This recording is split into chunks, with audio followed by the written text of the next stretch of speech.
से सो जाए लुकाई, काहू के प्रतीत नाई।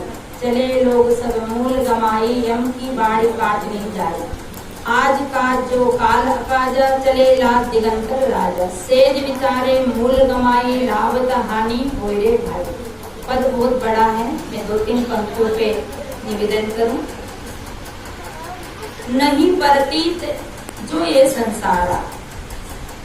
संत सम्राट सद्गुरु कबीर साहब कहते हैं कि नहीं प्रतीत यानी विश्वास। धरती के इंसान को विश्वास नहीं है मेरी बात पे। नहीं प्रतीत जो ये संसारा, इस संसार के लोगों को विश्वास नहीं कि सत्य बताते हैं तो लोग मारने दौड़ते हैं। सहज कहूँ तो मारन धावे, झूठे जगपतियाना, संतो देखत जग गोराना। अगर सच्ची बात कहें तो लोग मारने दौड़ते हैं, सच्ची बात को कोई सुनना नहीं चाहते, इसकी नहीं करता। और अगर सही बात बताते तो कहते हैं कि लोग मानते नहीं, ये लोग देवता नहीं मानते, भगवान नहीं मानते, ये लोग कुछ नहीं मानते। तो देखिए कबीर के विचार, कबीर साहब की वाणी क्या नहीं मानती। पानी को पानी मानती, आग को आग मानती, धरती को धरती मानती, सूर्य को सूर्य मानती, आकाश को आकाश मानती, प्यास को प्यास मानती, भूख को भूख मानती, नारी को नारी और पुरुष को पुरुष, बहन को बहन, भाई को भाई, क्या नहीं मानते। ये नहीं मानते कि गोबर का गणेश बना करके पूजे, यही नहीं मानती, इसलिए लोगों को ये बात अच्छी नहीं लगती। सद्गुरु कबीर साहब सब मानते हैं और कबीर के अनुयायी लोग भी सब मानते हैं, केवल हम मानते हैं पर हम जानते नहीं। अभी हमारे यहाँ नवरात्रा चल रहे, 9 दुर्गा बिटा रही। देखिए आपके घर में 33 कोटि देवता की फोटो तस्वीर है। आप कोई जो मानने वाले आए हो बुरा मत मानना, आज नहीं तो कल एक दिन तो आपको बात समझ आएगी। आज तो आपको अटपटी बात लगेगी। कहा भी है कि कबीर वाणी अटपटी, झटपट लगी न जाए और जाके झटपट लगे वाकी। बोलो बोलो वाकी, याद नहीं होगा आप लोगों को, है ना। कबीर वाणी अटपटी, झटपट लगी न जाए और जाके झटपट लगे वाकी सब खटपट। जब मैं पूरा बोलो बोलो तो बोल दिया करो, क्योंकि आप पुराने भगत थे। अब आप बोलेंगे तो मुझे विश्राम मिल जाएगा, ये भी फायदा है ना। तो कबीर साहब सब मानते थे और सब जानते थे। हम क्या करते हैं, हम मानते हैं पर जानते नहीं। हमारे घर में 33 कोटि देवताओं की तस्वीरें और फोटो लगी है। देखना कोई भी देवता बिना हथियार के नहीं है। किसी के हाथ में तलवार है, किसी के हाथ में खंजर है, किसी के हाथ में त्रिशूल है, किसी के हाथ में सुदर्शन चक्र है, किसी के हाथ में धनुष है और किसी के हाथ में गदा है। क्या जरूरत पड़ी? देवता का मतलब है दया करना, प्राणी मात्र पे दया करना। देवता, देव का नाम देवता, जो दूसरों की सहायता करे उसका नाम देवता। देवता अगर हथियार रखता है तो वो देवता नहीं हो सकता, वो देने वाला नहीं हो। सभी देवता के पास हथियार है। जो देवता उसे किस बात का डर है? और हमारे संतों को देखिए, कबीर का फोटो देखिए, महावीर का देखिए, बुद्ध का देखिए, और भी बड़े बड़े संतों का फोटो देखिए, और हमारे विशाल साहब का, पूरन साहब का, चेतन साहब का, और भी अन्य धर्म के जो संत है उनका फोटो देखिए। किसी के हाथ में तलवार है क्या, गदा है क्या, भाला है क्या? क्योंकि उन्हें कोई किसी जीव की हिंसा नहीं करना था। यहाँ तक कि हमारे देश के जो महात्मा गांधी, उनके हाथ में भी हथियार नहीं था। उन्हें भी एक दुआ बोला, ईश्वर अल्लाह तेरो नाम, सबको सन्मति दे भगवान। और हम क्या कहते हैं? ईश्वर अल्लाह तेरो नाम और सबको दुर्मति दे भगवान। तो हमारे जितने भी धर्म नेता हुए, जैसे बाबा साहब को देख लिए, उनके हाथ में हथियार है। उन्हें भी कितनी दलितों के लिए लड़ाई लड़ी और कितना दलितों के लिए उसने कुर्बानी दी। तो आज हम विचार करें कि जो हिंसा करता है उसको हथियार की जरूरत होती है, और जो हिंसा नहीं करता है उसे हथियार की जरूरत नहीं होती है। इसलिए साहब कहते हैं कि दर्व की चोट कठिन को मारा। अब यहाँ मैं बात कर रही थी कि अभी नवरात्र चल रही है, नौ दुर्गा चल रही है, सब लोग देवी को पूज रहे हैं, अच्छी बात है, देवी पूजना बड़ी बात नहीं है, पर कौन सी देवी पूजना चाहिए, कौन सी देवी की पूजा करना चाहिए, कौन सी देवी को खिलाना चाहिए। अभी हम बालचंद जी के घर में थे कल परसों, उनकी दोनों बहुओं से मैंने पूछा कि बहुत सारे भगवान बैठे, मैंने देवता गिना तो 24 देवता थे। कितने थे? 24। और हम संत कितने थे? 3। और इनके घर के लोग सब मिला करके हम 7-8 तो हम ही हो गए। और 24 देवता, 4-4 रोटी हमारी। बोलो सतगुरुदेव की। नींद नहीं लेना, नींद के लिए नहीं बुलाया, हाँ ध्यान रखना। तो 24 देवता की 4-4 रोटी, और हम 3 संत और बाकी इनके घर के, और 4-4 रोटी उनकी। तो कौन सी माता है जो 24 देवता को रोज 4-4 रोटी बना के खिलाएगी? विचार करो, खिलाओगी? नहीं खिलाओगी। जानती हो तो हमारे अनीता बहन ने कहा, उनकी छोटी बहू ने, कि नहीं उनको थोड़ा सा, मैंने कहा क्या खिलाया इनको? कि शक्कर का भोग लगाया। मैं कल से मैं तुम्हें शक्कर का भोग लगाऊंगी, तुम सबको घर भर के लोगों को शक्कर का भोग लगाऊंगी, मैं लगाऊंगी मेरे पास से शक्कर नहीं, मैं एक लड्डू ही खिला दूंगी। क्या आपका भूख मिट जाएगी? उनको शक्कर खिला के ही काम चला रहे, तो तुम भी तो शक्कर खा के काम चला सकते हो। कैसा है आडंबर, कैसा है भ्रम। सदगुरु कहते नहीं प्रतीत जो संसारा, संसार के लोगों को सत का प्रतीत नहीं आता, विश्वास नहीं आता। नौ दुर्गा बिठा रखी और पूजा कर रहे, नाच रहे, जय माता जी की, जोर से बोलो, जय माता जी की, प्रेम से बोलो, बोलो ना, आप माता जी नहीं मना रहे हो, बोलो आप भी बोलो, जोर से बोलो, जय माता जी की, प्रेम से बोलो, जय माता जी की। वो घर में आए तो जय माता जी में, जय माता जी में। ये कैसी पूजा हमारी, कैसी भक्ति हमारी। वहाँ हम नाच रहे, गा रहे। और अभी हमारे विभूति बहन कह रहे थे कि माता जी पहाड़ों में रहती है, क्या आप लोग भी पहाड़ों में रह सकते हो? क्या आप भी पहाड़ों में रहते हो? ये विचार करिए, हमें कैसा कैसा भरमाया, कैसा कैसा भटकाया, कैसे कैसे अंधविश्वास से जोड़े। और चलो कोई बात नहीं, 9 दिन माता जी की पूजा करेंगे, बड़ी श्रद्धा के साथ नमन बंदगी करेंगे, नंगे पैर चलेंगे और भूखे रहेंगे। अच्छी बात है, बहुत अच्छी बात है। और 10वां दिन क्या करेंगे? मर्डर करेंगे, हत्या करेंगे, और ले जाकर क्या कहेंगे? आपके मम्मी पापा की आप 10 दिन पूजा करो, 10 दिन सेवा करो, आपके मम्मी पापा की उपासना करो, 10 साल उपासना करो। और नवरात्र के 10वीं के दिन, या कब 9 के दिन करते कि 10 के दिन, मुझे पूरा कंफर्म नहीं है, 10 के दिन ले जाते। आप 10 महीना अपने मम्मी पापा की पूजा करना, आरती करना, लड्डू खिलाना, नमन बंदगी करना, और फिर ट्रैक्टर पे सुंदर जुलूस बनाना और कहना कि मम्मी पापा तैयार हो जाओ, मेकअप वेकअप कर लो, क्रीम पाउडर लगा लो, अच्छे नए कपड़े पहन लो। और मम्मी पापा पूछे कि बेटा क्या करेगा, कहाँ जाना है? कि बस बोलो मत, आप चुपचाप बैठो, आपका बोलने का काम नहीं, बोलने का काम हमारा है। हमने डीओ साउंड लगा दिया और आप तो बस जुलूस में बैठ जाइए, झांकी में बैठ जाइए। और बच्चा नहीं बताए और उनको सीधा ही ले जा करके, ईमानदारी से सुनना, कान के पर्दा ये जो है ना लुगड़ी उंगली हटा लो, सुनाएगी नहीं तो फिर आप चक्कर में रह जाओ। और उसको जाकर कहो कि पापा जी मम्मी जी बस अब रेडी। बोले क्या करेंगे बेटा? बस अब चिंता मत करो, अभी आपका राम नाम बोलो, बोलो राम नाम सत्य बोलिया, और जोर से धक्का मार के गिरा दे तो क्या उसे पुलिस नहीं पकड़ेगी? क्या उसको मर्डर केस नहीं लगेगा? कैसी अंधेरी दुनिया, कैसी पाखंडी दुनिया।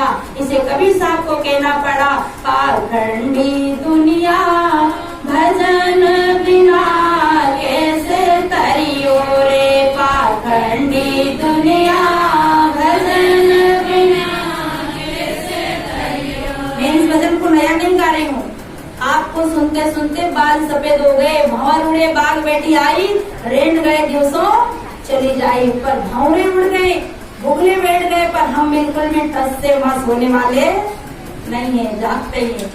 अंधेरी दुनिया भजन बिना कैसे तरियो रे, पाखंडी दुनिया भजन बिना कैसे।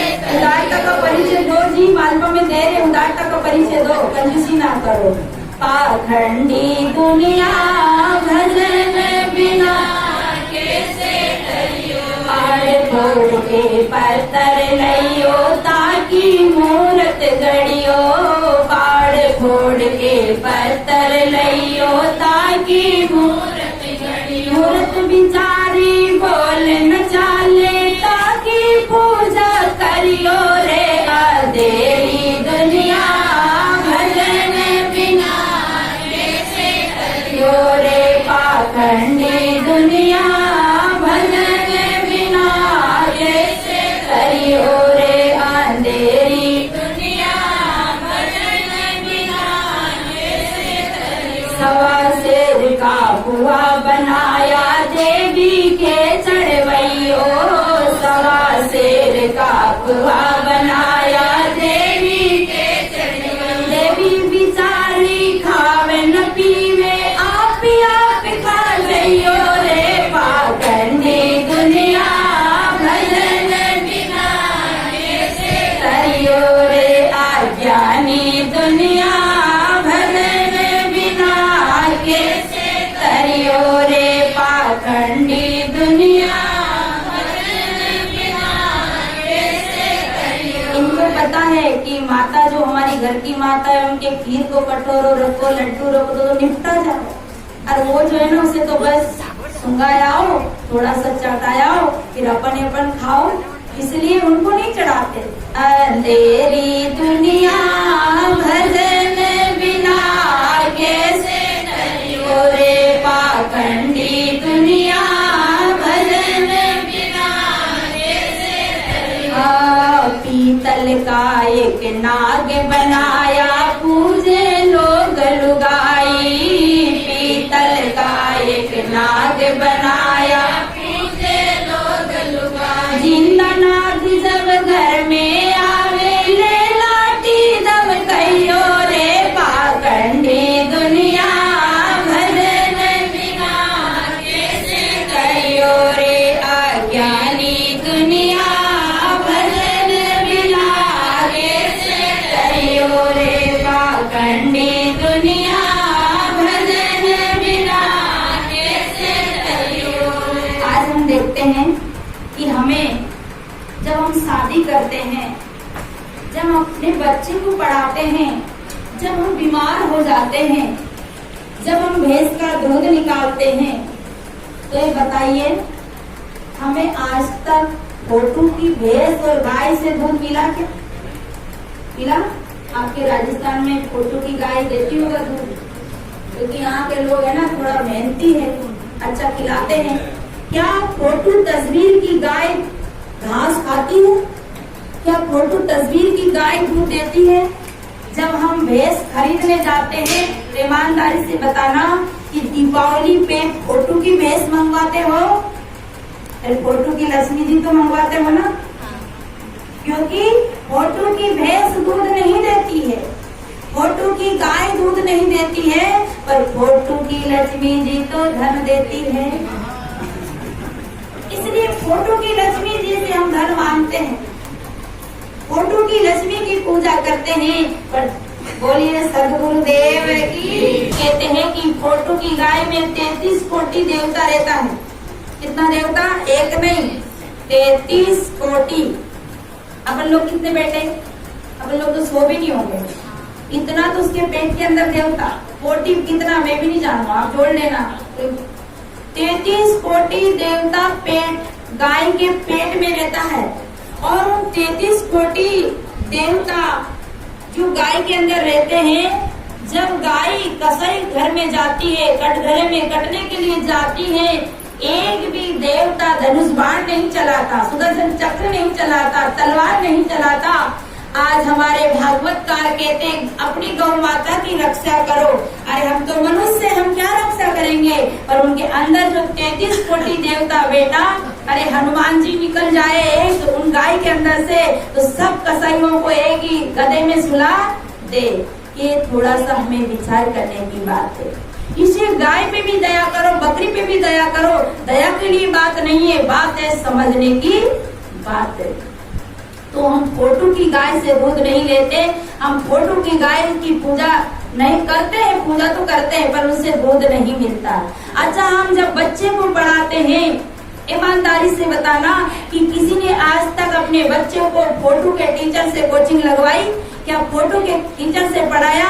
अरे जब हम अपने बच्चे को पढ़ाते तो जिंदा टीचर ढूंढते, जिंदा टीचर चाहिए, जिंदे टीचर, विद्या पढ़ाने वाला जिंदा टीचर चाहिए। और आज हम जिंदे टीचर की खोज करते हैं, परंतु और जब हम शादी करते हैं तो हमें जिंदा दूल्हा चाहिए, जिंदी दुल्हन चाहिए, कोई फोटो तस्वीर के दूल्हे दुल्हन से शादी नहीं करते हैं। और जब हम बीमार हो जाते हैं तो हमें जिंदा डॉक्टर चाहिए। बिना जिंदा डॉक्टर के, हम फोटो के डॉक्टर से कहें डॉक्टर साहब जरा हमारा हाथ देख दो, डॉक्टर साहब जरा हमारे बीपी चेक कर दो, तो क्या वो फोटो का डॉक्टर हमारा इलाज करेगा? क्या वो हमारे को दवाई गोली देगा? क्या वो हमारे को देखेगा? पर आज दुख की बात है कि हम इलाज जिंदा डॉक्टर से कराते हैं। दूध हमें जिंदी गाय का चाहिए, बच्चा पढ़ाने के लिए जिंदा टीचर चाहिए, और जिंदे दूल्हा दुल्हन से शादी चाहिए, सब कुछ जिंदा। और कल्याण के लिए, कल्याण के लिए बोलो बोलो, कल्याण के लिए खिड़की में बैठी माता जिसे हम कल्याण चाहते हैं, अलवारी में बैठी। और इतने बेईमान, आपको एक दिन भर 24 घंटा खिड़की में बंद कर दे, कमरे में बंद कर दे, ताला लगा दे, तो आप रह जाओगे, रह जाओगे, घबरा जाओगे। आपको बाहर भीतर भी तो जाना होगा, हवा लेनी होगी। पर बेचारे बड़े से बड़े देवता को ताला में बंद कर देते हैं, और ताला बंद करके पुजारी 12:30 होता है जो वापिस उस समय आता है जब उनको घंटी बजाने का समय होता है। इसलिए सदगुरु कबीर साहब कहते नहीं प्रतीत जो ये संसारा, सत्य की बात को कोई को विश्वास नहीं होता। अभी हमारे 16 श्राद्ध चल रहे थे, 16 श्राद्ध निकल गए, सब लोगों ने बड़ा बूढ़ा को निकाल दिया, घर से भेज दिया। अब कब तक भेजा? 12 महीना के लिए छुट्टी, 12 महीना तक दरवाजा में आना नहीं, और 12 महीना पूरा होगा फिर। अच्छा, आपको 12 महीना के लिए छुट्टी कर दे पूरी हलवा खिला करके, तो आप भूखे रह जाओगे 12 महीना तक? अरे आपके यहाँ शादी होती है तो 1 साल में, 10 साल में एक बार माता जी को पूरी चढ़ाने जाते हैं, जब वो माता पूजन होता है ना जब, और बाकी दिन बेचारी माता जी भूखे मर रही हो गए तो आप देखने जाते हैं? नहीं जाते। नहीं, आपको रोज रोटी चाहिए, आपके लिए रोज पानी चाहिए, आपको रोज हवा पंखा चाहिए। और वो जो पेड़ के नीचे जंगल में जो माता भैरू बिठा रखा है, उन्हें एक दिन पूजा कर दिया बस छुट्टी, वो भी कब? जब भैंस कूदा जाए तब, कहीं दुख आवे तब, घर में संकट आवे तब। नहीं तो मेरे अंगने में तुम्हारा क्या काम है? देवताओं का क्या काम है? कौन पूछेगा देवताओं को? गरज है इसलिए पूछते, भैंस कुदाते तब जाते हीरामन जी के, जन महाराज के, काला जी के। किसी को बच्चा चाहिए तो देवता क्या जाते हैं? बच्चा मांगने देवता क्या जाते हैं? कभी कभी साधु संतों से भी मांगने आ जाते हैं, तो कि कंपनी तो देखो, इधर की कंपनी में मिलने वाला नहीं है, परंतु जाते हैं। अरे हम देवता से मांगते तब हमें बच्चा मिलता है, अच्छी बात है, मांगने से मिलता है। पर गाय भैंस बकरी मुर्गी ये तो मांगने नहीं जाती किसी देवता को, इनको तो स्वाभाविक ही हो जाते बच्चे। विचार करिए, हम देवता पूछते तब हमारा